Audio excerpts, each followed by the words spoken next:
Endi Allah yo'lda chiqim qilish nimalarni o'z ichiga oldi desa, bu to'la vaqtda pul mol chiqim qilish deb tushundikda, endi chiqim qilish desa, pul mol chiqim qilish deydi. Allah yo'lda desa, jihatga yoki xayriya jamiyatlar deymiz, maktab, madrasa deymiz. Shu aqlga tamam umu bor, hammasi bor.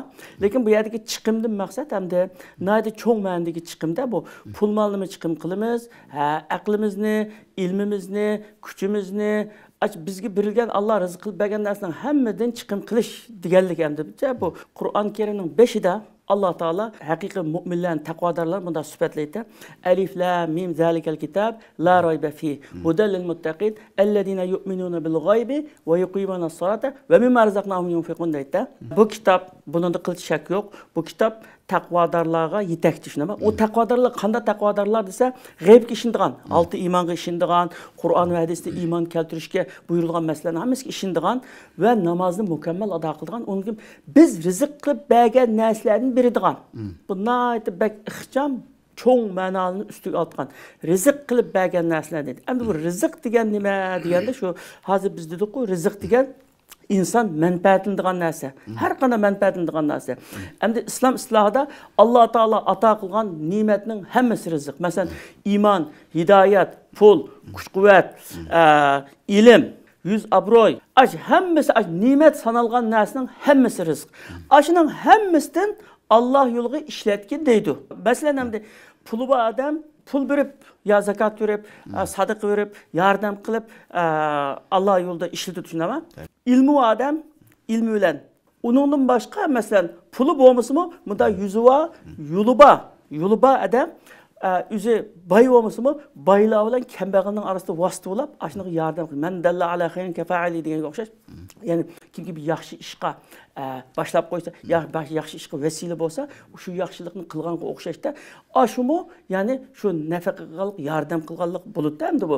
Demak, bu yerda biri rizq yemek içmekten emas, pul malgın emas. Bütün bizge Allah Taala ata qilgan narsaning hammasi tan saqlıqdan başlap, ilimden başlap, hidayatdan başlap, aqldan başlap, farasatdan başlap hammasi.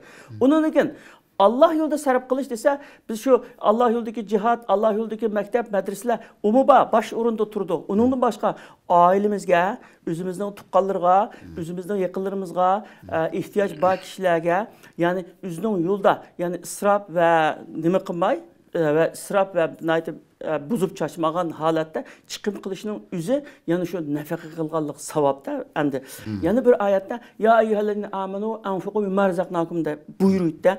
İman etganlar, sizlarga biz rizq qilib bergan narsalardan biringlar boshqalar dedi. Yani bunun nima pul molg'in emas.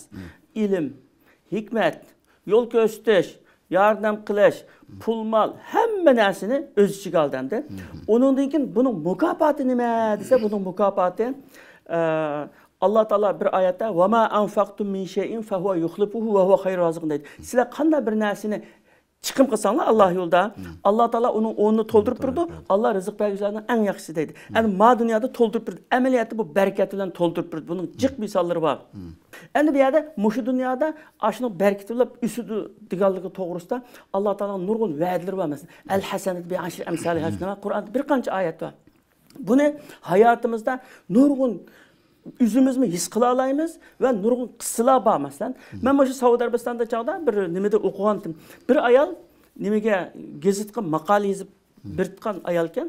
Bir kunlarda uyda nashta qilay deb o'tirsa, birisi ishni chekibdi-da, naytbak ehtiyojlikdan qusuqam och qoldi. Bir tamoqiga bir tamoqning pulisini bergan bo'lsangiz deb nima qilgan. Endi yana bir 10 riyal ya 20 riyal bo'lsa beray deb yana maltılsa 100 riyal çıkıptı o. Paç pul yok. O tilge eden diyenge bana qaqını qaytırıp bil digilmedi. 100 riyalını berip şu çağdı. Allah sen birini bersen 10'nu bermen dedin go. Sen birisen go dep yancıqdaki 100 riyalını berip etip çay içip oturttu. Oltursa yana bir iş qaqıdı. Nem boğan temde dep çıksa poçtadan nima kerakligidan, hele bunu burun bir yezib qo'ygan bir maqolasiga 1000 riyal kerakligida. Ya'ni naq ko'rayligani 100 ning o'rniga 1000 kelganlikdan. Fahva yuxlifu deydi. Allah o'rnini to'ldirib bergan vaqtida birga 10 ni qilib to'ldirib berdi endi. Allah hammaylarni shu bir dag'allarni qilsin. Bir dag'allarni qilsin.